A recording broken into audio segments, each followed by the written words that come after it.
Yo tout le monde, c'est Oxas. On se retrouve aujourd'hui pour une nouvelle vidéo de GVG.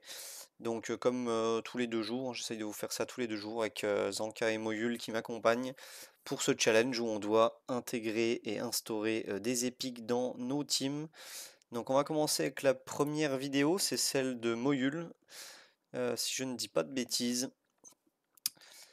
Donc voilà la team qui l'attaque avec Rick. Bon, de toute façon, on va voir, c'est plus facile, je trouve, une fois qu'on est en jeu comme ici. Donc il regarde les HP de tout le monde. On va faire une petite pause au début. Voilà. Donc pas mal de choses à analyser, notamment déjà on a une Will-C donc qui va désactiver complètement Dark Ophélie. Donc à la fois tous ses sorts, son tour de jeu, son passif, tout sur Dark Ophélie va être désactivé. Donc c'est extrêmement fort, mais il n'y a pas d'épique, je suis en train de me dire. Ok, il a choisi d'attaquer sans épique, pourquoi pas. Et en face, donc on a un Rick qui va profiter directement du tour bonus lorsqu'il y a une Will-C. On sait pas pourquoi, mais c'est comme s'il se faisait taper. Et il profite directement donc du tour bonus. Donc ici Rick qui fait aucun dégât sur le Hostak. Hostak qui peut contre-attaquer, mais malheureusement il va se prendre toutes les contre-attaques de toute l'équipe adverse. Donc il va mourir très très vite. Ici on va utiliser le bug Will-C. Pas très très bon à regarder cette vidéo. Pas d'épique et le use bug will see donc qui donc raise une unité puis le permet de faire un raise permanent au final quand on utilise le S3 dessus, donc qui n'a jamais été corrigé jusqu'à maintenant, mais bon c'est comme ça. Et donc ce au stack qui nous permet d'être rejoué ici.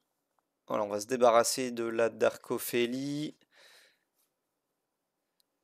Bon après Moyul a des excuses, il est actuellement en vacances.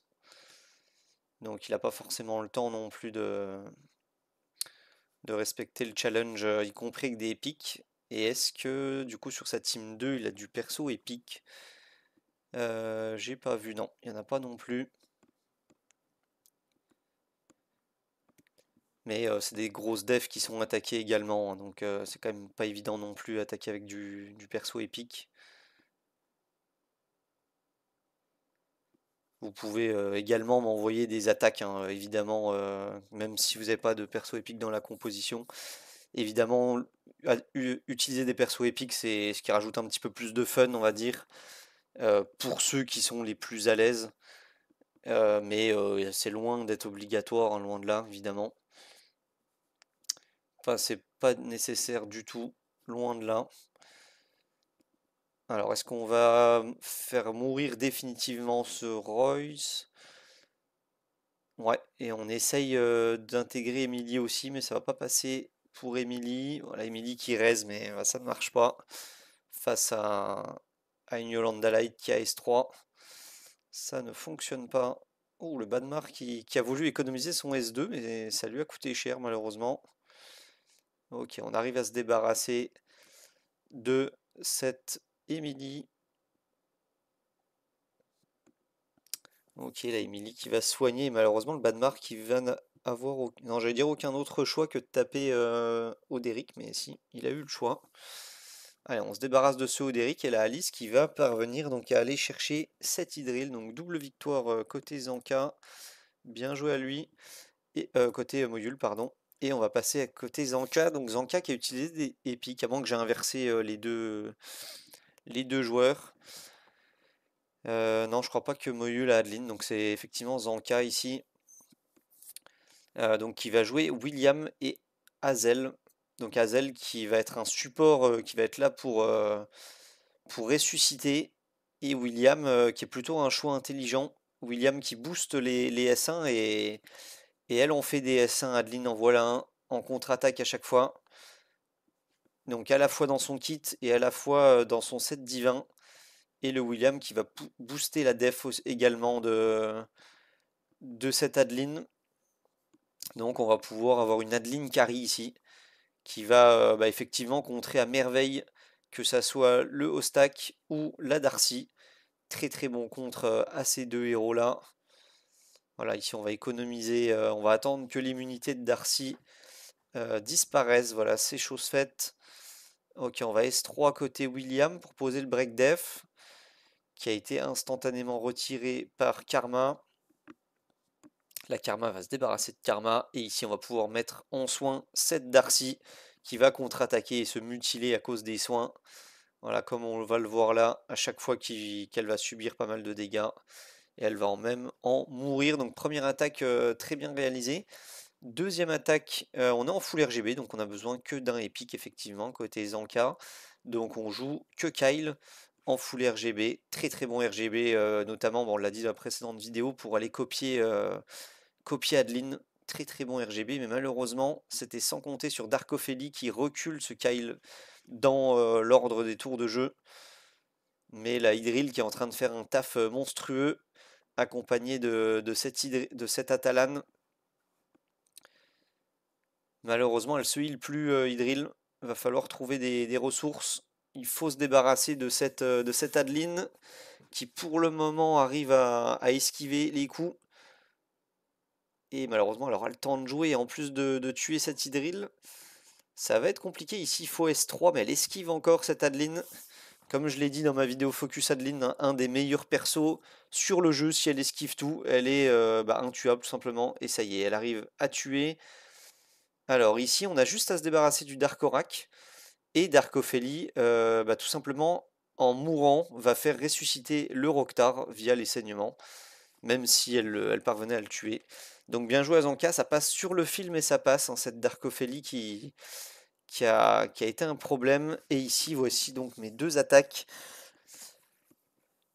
Alors, donc pour ma première attaque, j'ai opté pour Kyle et Hassel. Donc le plan de jeu était assez clair. C'était de pouvoir aller S3 au stack avec n'importe quel héros finalement, qui peut S3 en mono-cible.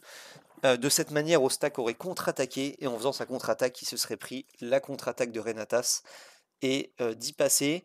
Ici, j'ai vu que j'avais la speed avec Kyle, donc ça a un petit peu changé mon plan. Je me suis dit que j'allais copier Desdemona et que j'allais stun Desdemona pour pas qu'elle joue. Je pense que c'est ça que j'ai dû faire. Et ici, je me dis, je vais S1 au stack de manière à ce qu'il soit no positive effect. Donc même si je tue tout le reste de la team, il ne va pas gagner déjà de tour bonus puisqu'il a un sous-état cauchemar de Desdemona. Et en plus de ça, il va pas gagner non plus de tour sup et de stack d'intuable de guard. Donc ça va être vraiment très bon. Ici, j'hésite longuement. Est-ce que je tente le S3 sur Ostak? Est-ce que déjà je termine Renatas? J'hésite beaucoup. Et j'opte pour le S3 de Ostak qui va contre-attaquer et se prendre la contre-attaque de Renatas comme était prévu dans le plan. Ici, on va se débarrasser de Renatas évidemment. Et voilà le Renatas qui va pouvoir se jouer de cette DSD. Et mon Kyle qui va juste silence cette Sauvan. Et on va pouvoir se débarrasser de Sauvan assez facilement. Côté Oderic avec un petit S1. Ça va suffire à 19 000 dégâts.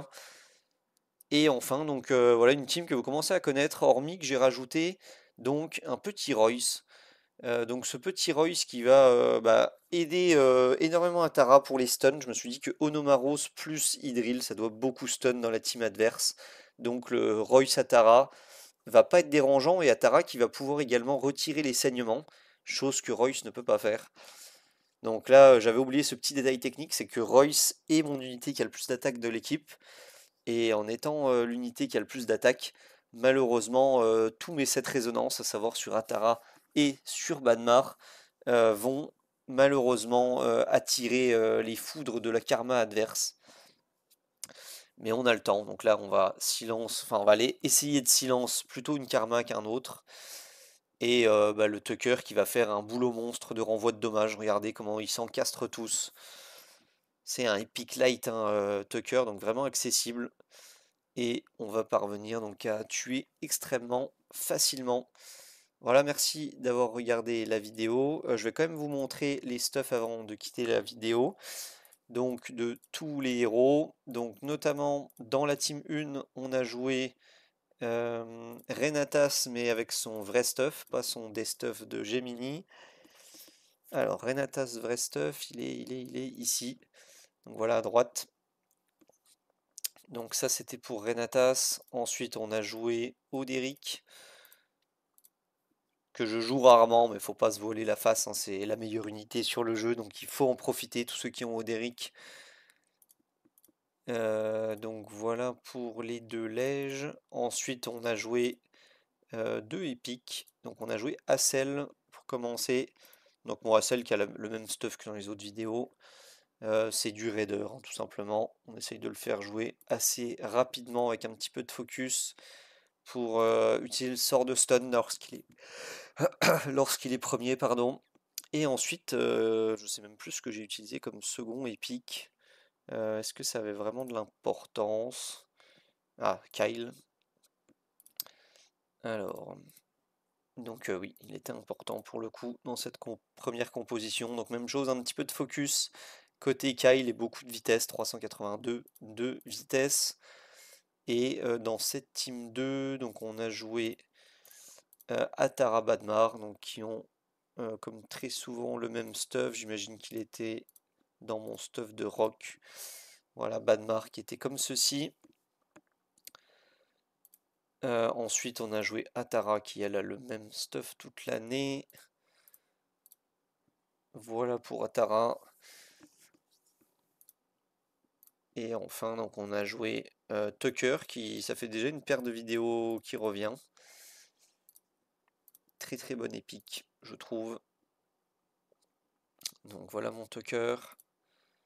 Et enfin, le dernier, c'est le petit Royce qui est juste à côté. Le voici, le voilà. Donc voilà pour le Royce. Voilà, cette fois, merci d'avoir regardé la vidéo. Je vous souhaite bon jeu et à plus.